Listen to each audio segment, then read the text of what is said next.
Okay, so let's unpack this a little bit. Hmm. Usually when you break an arm or fracture a rib, the medical diagnosis is it's incredibly binary. Oh, absolutely. Yeah, it is very cut and dry. Right. You look at an X-ray, you see that jagged white line on the black background, and the doctor just points at it and says, "There is your problem." Yeah, I mean, it is broken or it is not broken. There is really no in between there. Exactly. And as painful as it is, there is actually this profound psychological comfort in that precision, I think. We like things we can see, things we can measure and put into a clear category. Right, because if you can name it, you can treat it. Yes.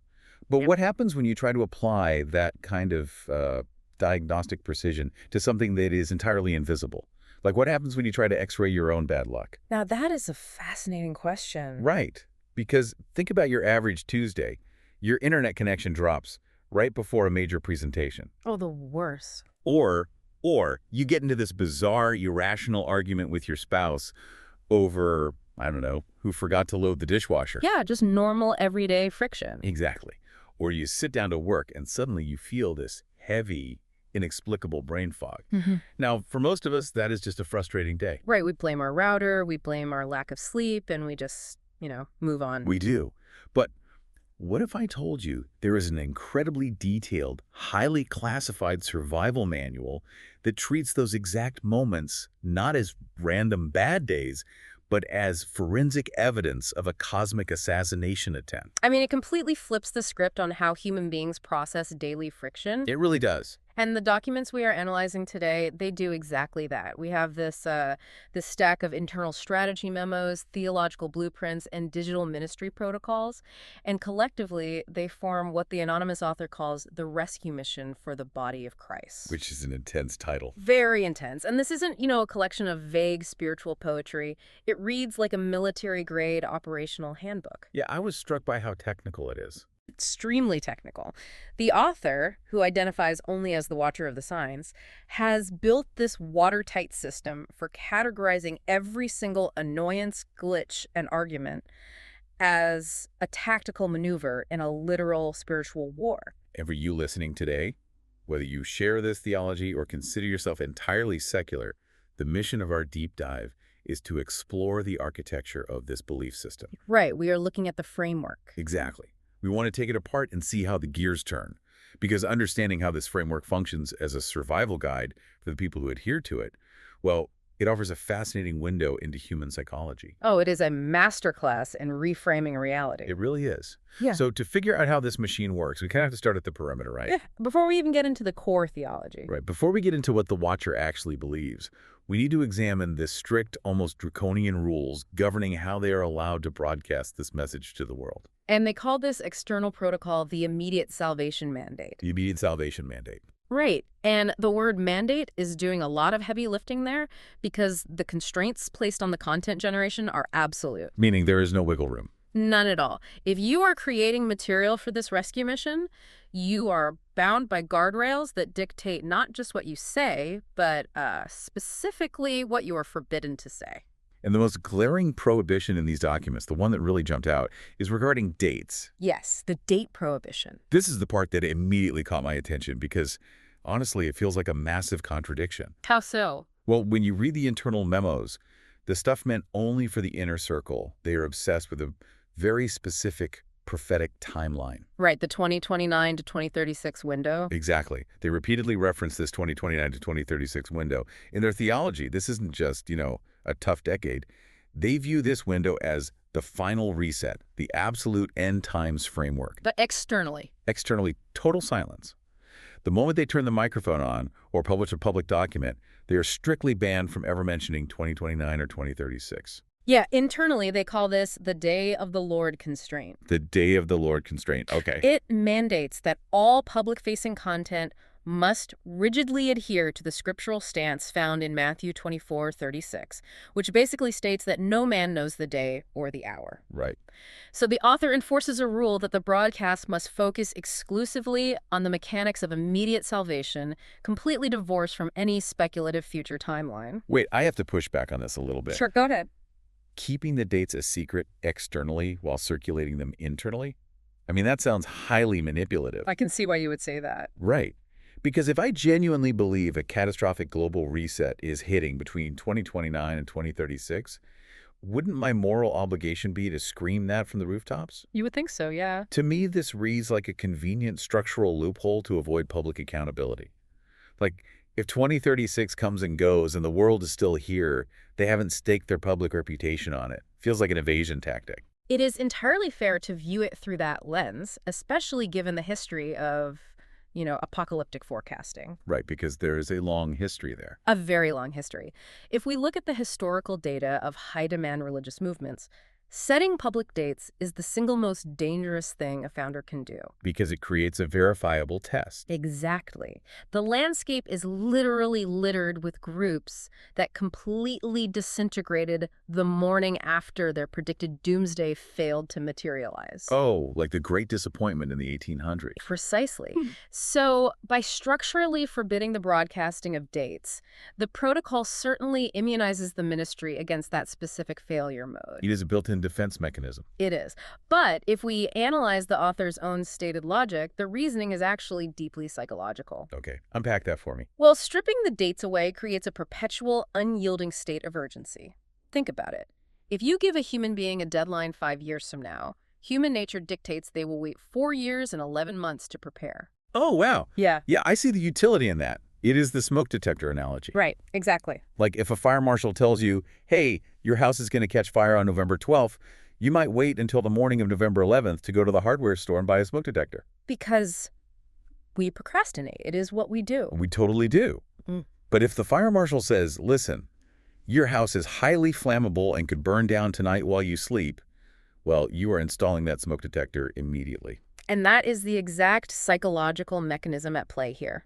The framework shifts the existential dread from a speculative future event to the urgent reality of your soul right now in this exact millisecond. Because the future is not guaranteed. Exactly. The texts emphasize that if you pass from this life today, there is no second chance. The timeline is irrelevant if your personal clock runs out this afternoon. So the focus is compressed entirely into the eternal now. Yes. Okay, that makes sense.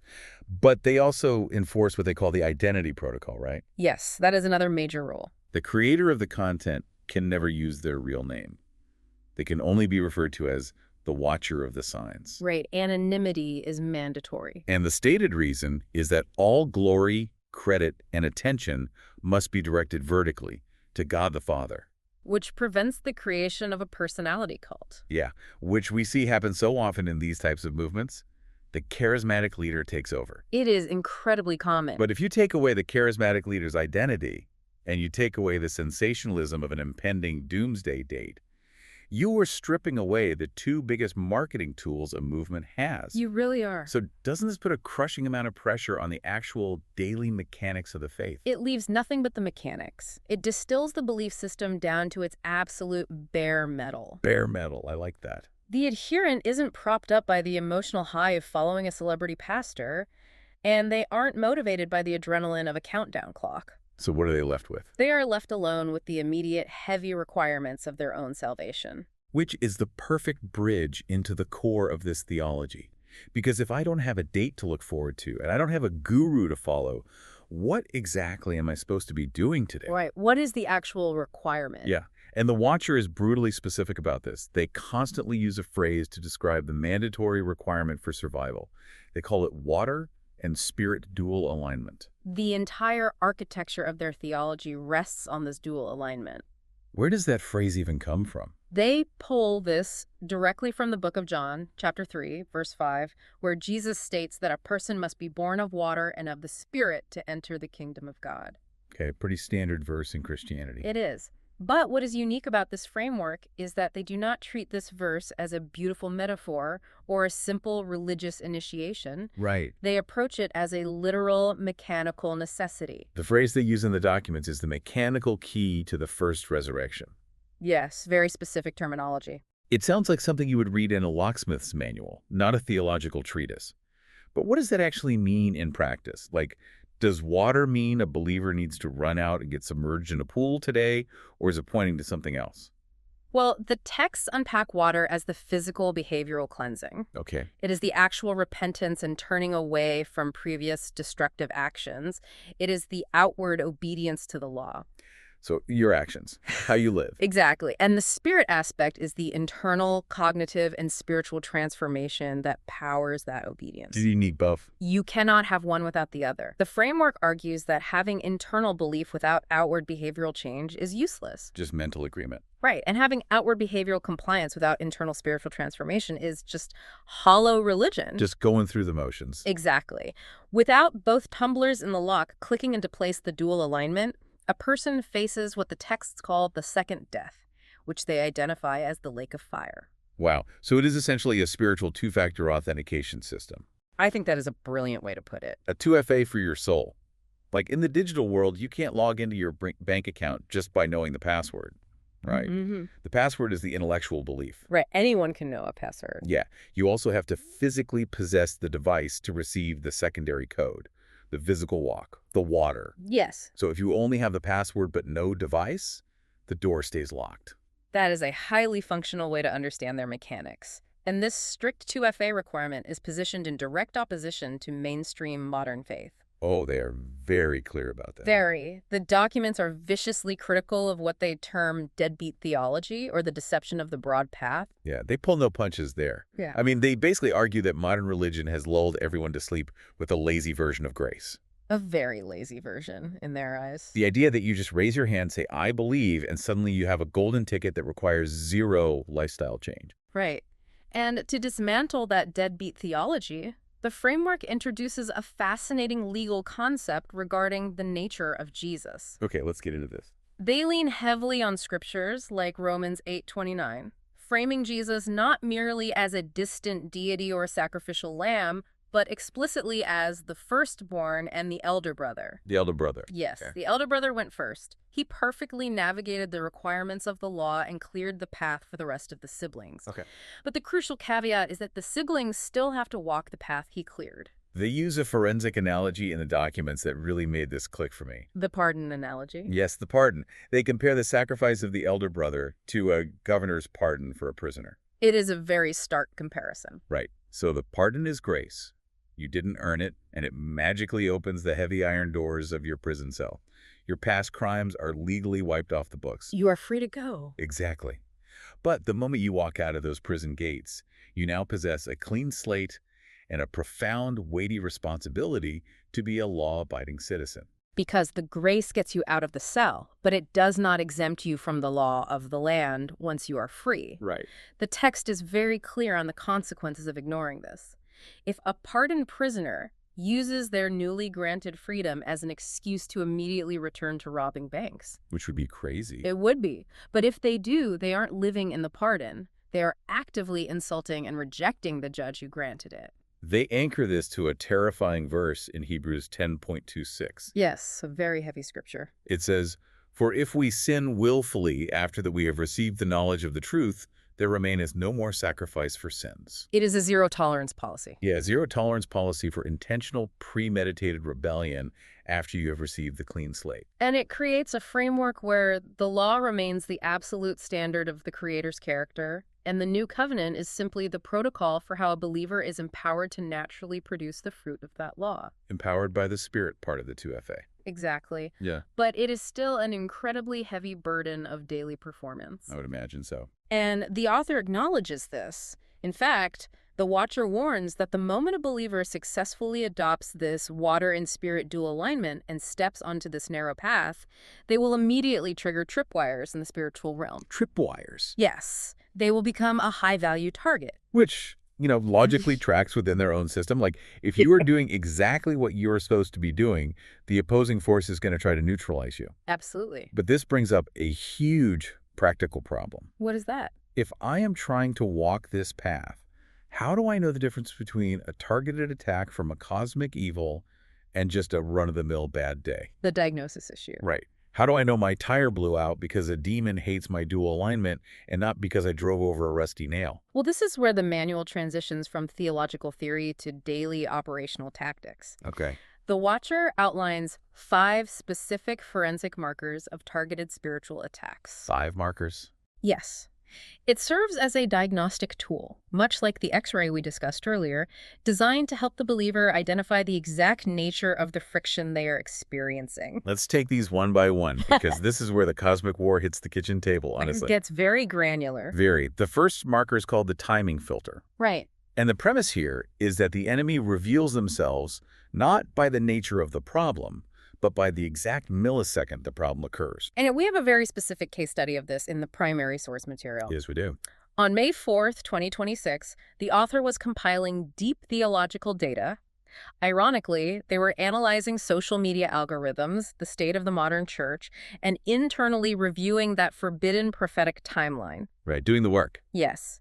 And right as they are about to save or broadcast the work, they experience a catastrophic digital glitch. Oh, no. The screen refreshes, the cache clears, and the work just vanishes. We have all experienced that exact sickening feeling. It is terrible. You hit the wrong keystroke, or the browser crashes, and hours of work just evaporate. Yes. And the natural human response is to yell, throw your mouse, and blame the software developers, Yeah, right? which is usually what I do. Same. But the watcher doesn't do that. They apply the timing filter. Exactly.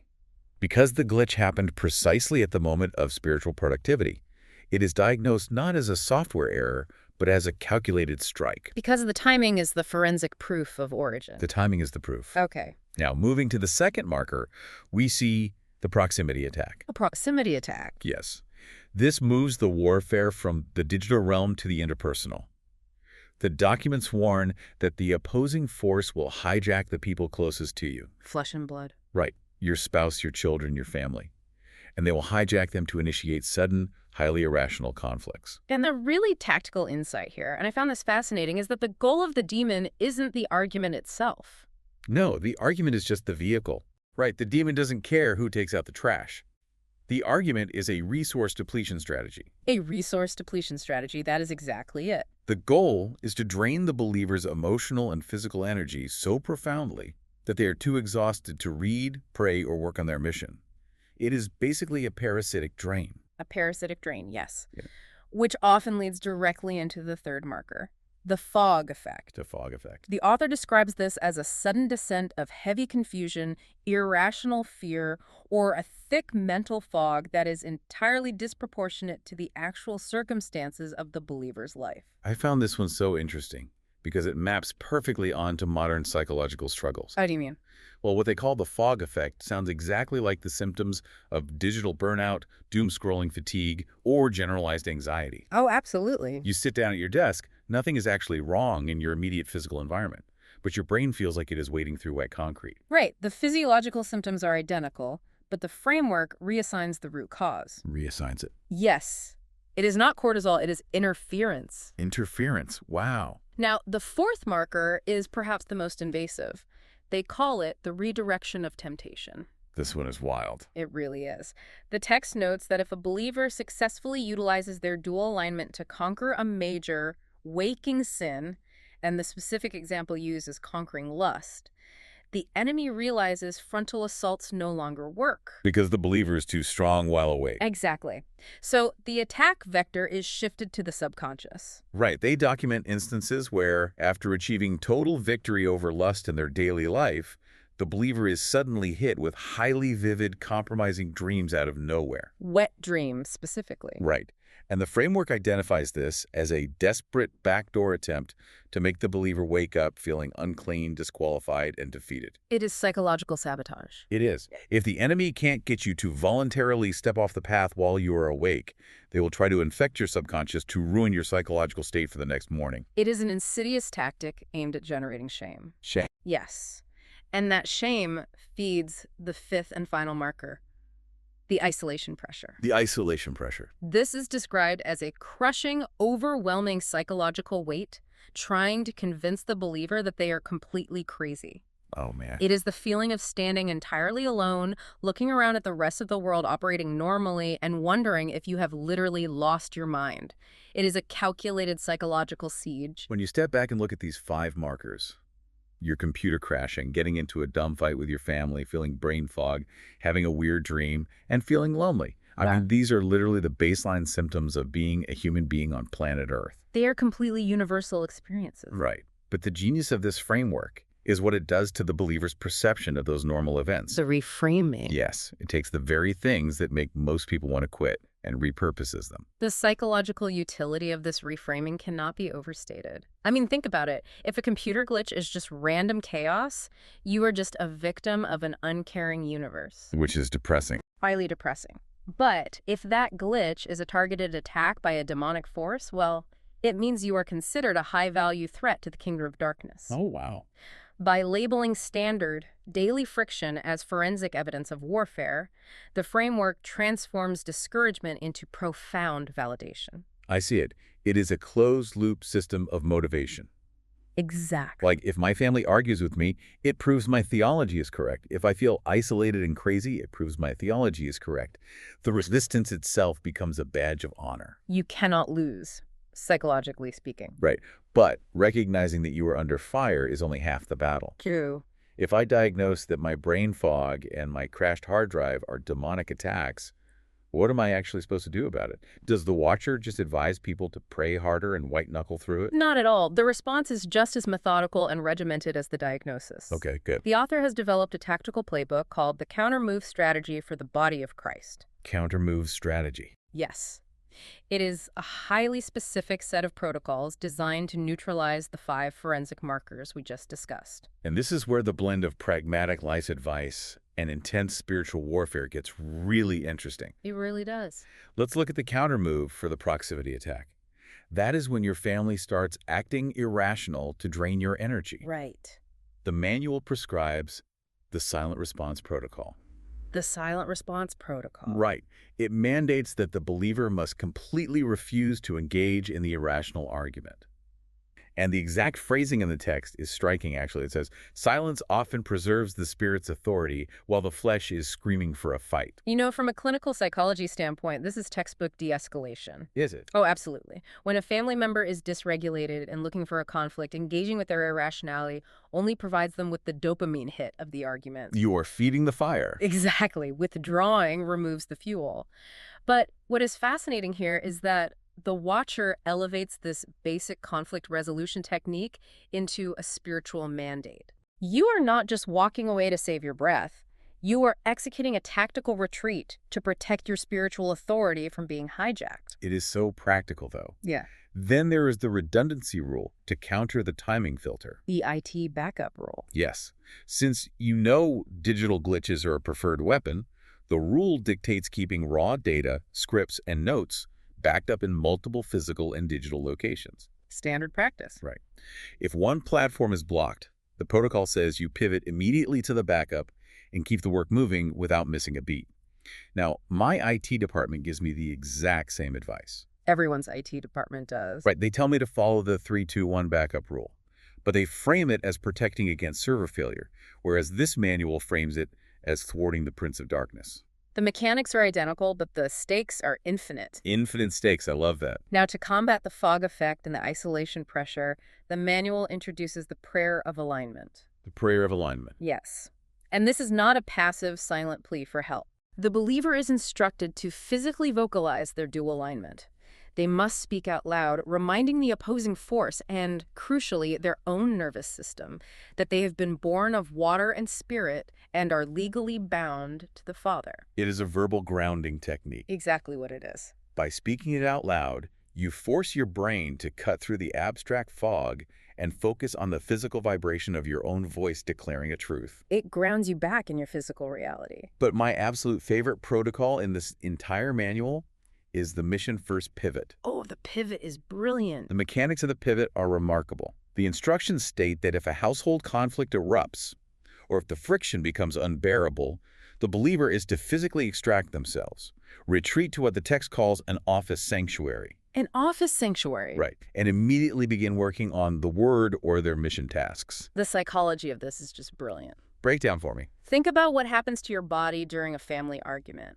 Your heart rate spikes, adrenaline floods your system, your cortisol goes through the roof. You are shaking sometimes. Exactly. You are physiologically primed for a fight. You are in fight or flight mode.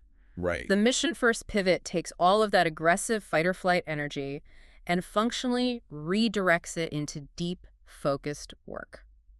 It is spiritual judo. Spiritual judo, that is the perfect term.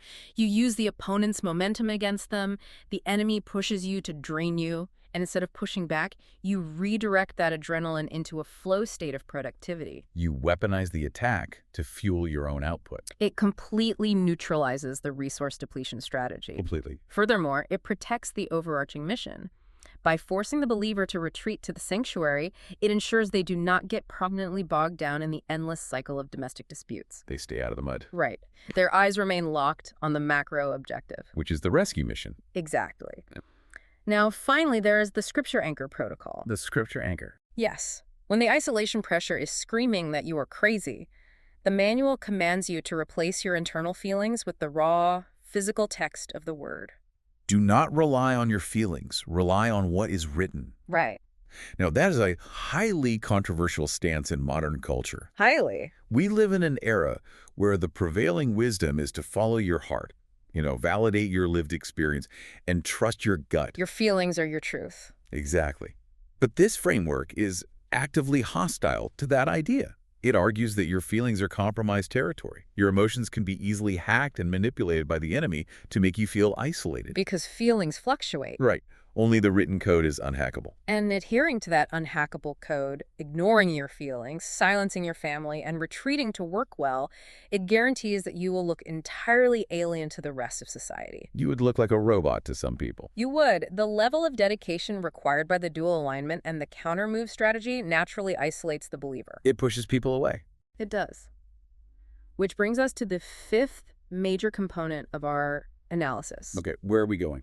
How does the framework justify this extreme level of isolation without the believer collapsing under the psychological weight of it? Because humans are pack animals. We need community. We are biologically wired to seek consensus. Like, if everyone in the room tells you the sky is green, your brain will start trying to see green just to fit in. The Asch conformity experiments prove that. Exactly.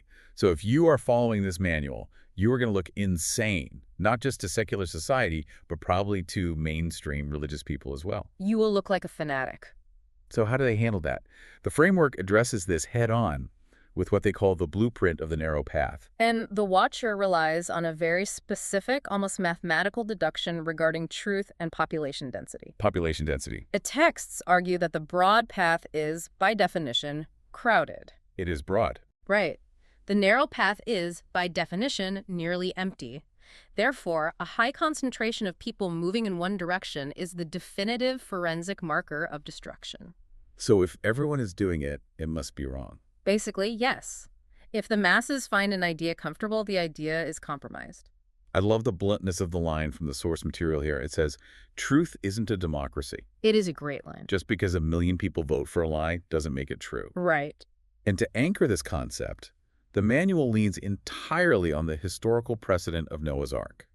Noah is presented as the ultimate archetype of the narrow path. The parallels drawn to the days of Noah are extensive throughout the texts. Really? Yes.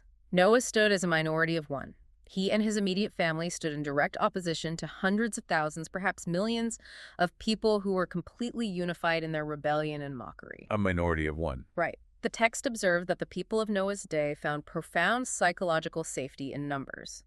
They assumed that because everyone was ignoring Noah, Noah had to be the crazy one. Because that is how human brains work. Exactly. But the math of the universe didn't care about their consensus. The rain still fell. The rain still fell.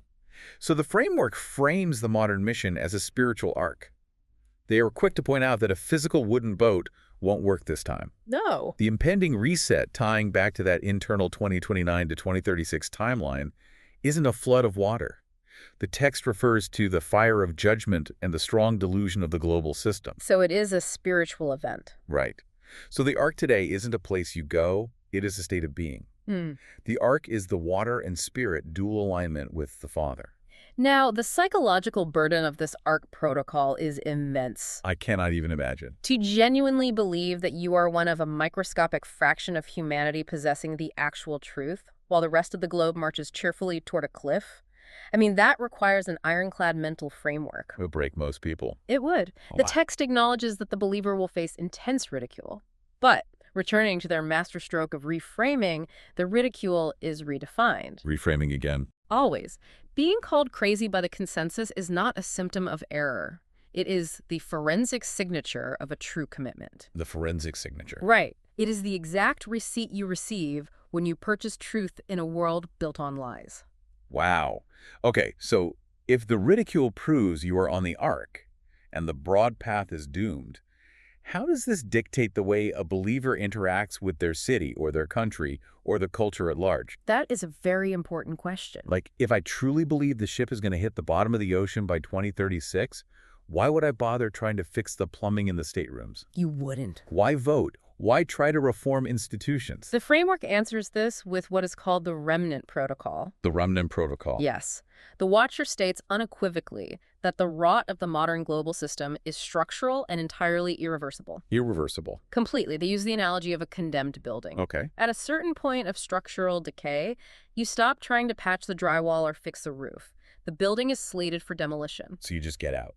Therefore, the believer is explicitly not called to fix or reform a system that has already been legally judged and condemned. There is a line in the text that actually gave me chills when I read it. Which one? It says, "It is a search and rescue operation, not a renovation project." Yes, that is a powerful statement. That single sentence entirely redefines the believer's posture toward humanity. Because it removes the burden of cultural reformation. Right. You don't have to fix the world. You are not trying to change the culture, influence politics, or build lasting earthly institutions. Your sole objective is extraction. Search and rescue. Yes. You offer the mechanical truth of the dual alignment, you demonstrate the physical walk, and you leave the choice entirely to the individual. You are handing out life preservers. You are throwing life preservers into the water as the ship goes down. And the most brutal part of that protocol, at least to me, is that it applies even to your own flesh and blood. Yes, it does. You can throw the life preserver to your spouse, your parents, or your children, but you cannot force them to put it on. You have to be willing to stand on the ark alone if they refuse. It is a stark, clinical, and arguably cold view of human existence. Very cold. When you look at the entirety of what we have discussed, the mechanical 2FA of salvation, the rigid counter moves, the isolation, the irreversible doom of the broad path, it constructs a system that feels heavily engineered and, honestly, devoid of warmth. And that is exactly where I found myself struggling with the material as I read through it. You felt the lack of warmth. Yeah, I mean, it is incredibly effective as a survival manual, but where is the humanity? If God is just a supreme engineer executing a forensic legal code, where is the love that is supposed to be the hallmark of the faith? It seems missing, right? It does. Yeah. Does the Watcher ever address the actual heart of the creator, or is it all just tripwires and protocols? Well, this is where the final and undoubtedly the most profound piece of the source material comes into play. After pages of tactical warfare and structural rigidity, the author provides what they call the blueprint of the Father's heart. The blueprint of the Father's heart. And they explain this immense cosmic reality by using a deeply intimate earthly narrative. Yes, the story of the restored son. That is the one. It caught me completely off guard when I read it.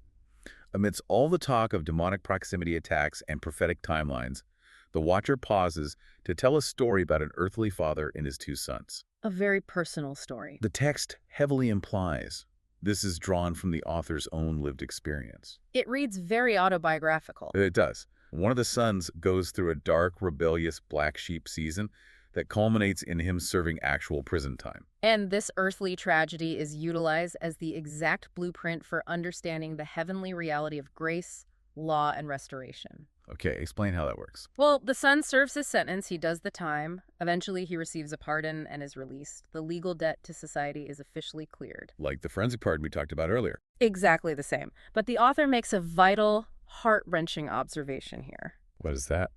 While the pardon restores the son's legal standing, it possesses no power to erase the physical consequences of his actions.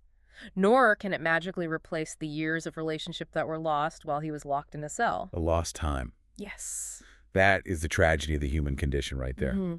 You can be forgiven, but you can't rewind the clock. You can never get the time back. But the earthly father in this narrative doesn't just meet his son at the prison gate, hand him his pardon papers and say, hey, your debt is paid, try not to mess up again. No, he goes much further than that. The text details how the father desperately works to build physical bridges to reclaim those lost years. He takes action. He does. He goes out and buys a pontoon boat and a John boat. He purchases these specific vessels to ensure that his sons have a way to be out on the water, spending time together. Even though the father's own physical body is failing. Right. His body won't allow him to physically join them on the water, but he buys the boats anyway. It is a staggering illustration of paternal love. It really got to me. The father provides the physical means for a relationship to flourish, bearing the cost himself, despite the deep scars of the past and the limitations of the present. Yeah. And the watcher maps this earthly devotion directly onto the character of God the Father. So it changes the whole tone of the document. It radically softens the rigid metallic edges of the law we discussed earlier. It makes it human. It reveals why the water and spirit dual alignment is so obsessively mandated. It is not a cold, arbitrary ritual designed by a demanding deity to test his subjects. What is it then? It is a father desperately ensuring that his children are legally and spiritually right so that they can survive the coming fire and inherit the future. He is prepared for them. You know, the analogy that finally made this click in my head is the difference between a judge and a dad. I like that. Break that down. Well, if you stand before a judge, the judge bangs a gavel, looks at you with complete clinical detachment, and says, "The law is satisfied. Case dismissed. You're free to go." Because the judge only cares about the code. Exactly. And you are incredibly grateful for that judge. But a dad is different. A dad is the guy waiting in the parking lot outside the courthouse. He tosses you the keys to a boat and says, "Let's go get our time back." That is a beautiful way to put it. The judge only cares that you obey the code. The dad wants you to become a person of honor who can sit at the table with him. And that desire, the structural weld of a family, a father yearning for his son to walk in honor, is explicitly identified in the text as the ultimate target of the enemy's attacks. The enemy hates the family. Yes. A family aligned under that kind of restorative love is a spiritual fortress. This is precisely why the proximity attacks we discussed earlier are deployed. It all connects back to the kitchen table. It does. The opposing force knows that if they can shatter the physical family structure through irrational arguments and exhaustion, they can obscure the blueprint of the Heavenly Father's love. They attack the earthly reflection. They attack the earthly reflection to blind you to the cosmic reality. Wow. It takes the massive, incomprehensible scale of a cosmic war and places the front lines squarely at your kitchen table, or out on a pontoon boat for that matter. The stakes are eternal. The stakes are eternal, but the battleground is your own household, your own mind, and the choices you make when the internet drops. It is a remarkably comprehensive system for making sense of human suffering, resistance, and purpose. It integrates the mundane and the infinite. It really does. And regardless of whether you, the listener, accept the theology of the dual alignment or the prophetic timeline, the psychological architecture of this framework poses a profound challenge to how you operate in the world. Because we all face the friction. We all face the fog. Precisely. The challenge to you is this: how do you process the resistance in your life? Right. When the daily annoyances hit, or when you experience severe setbacks in your career or your relationships, do you allow them to drain your resources and derail you? Do you just get mad and quit? Or do you possess a countermove strategy? Can you take the adrenaline of a conflict and execute a mission-first pivot to fuel your own objectives? Can you use the judo? Right. The resilience required to reframe an obstacle as a validation of your path is a psychological tool that transcends theology entirely. It forces you to take a hard look at the broad path of your own life. Because the entire rescue mission is built on the premise that the broad path is a fatal deception, driven by the biological human need to find comfort in crowds. We want to fit in? We do. If everyone around us is doing something, our brains automatically assume it must be correct. We assume the consensus is safe. But if Noah's math is correct, the consensus is almost always the epicenter of the collapse. And that leaves you with a deeply uncomfortable, haunting question to ask yourself as you go about your week. What is the question? Look at your life. Look at the choices you make, the things you value, and the beliefs you hold. Are they true because you have genuinely, rigorously tested them against the friction of reality? Have you tested them? Right. Or are you simply holding on to them because everyone else around you agrees with them? Are you just on the broad path? Are you walking on solid ground, or are you just walking with the crowd because it feels safe? Think about that. Yeah. Until the next deep dive.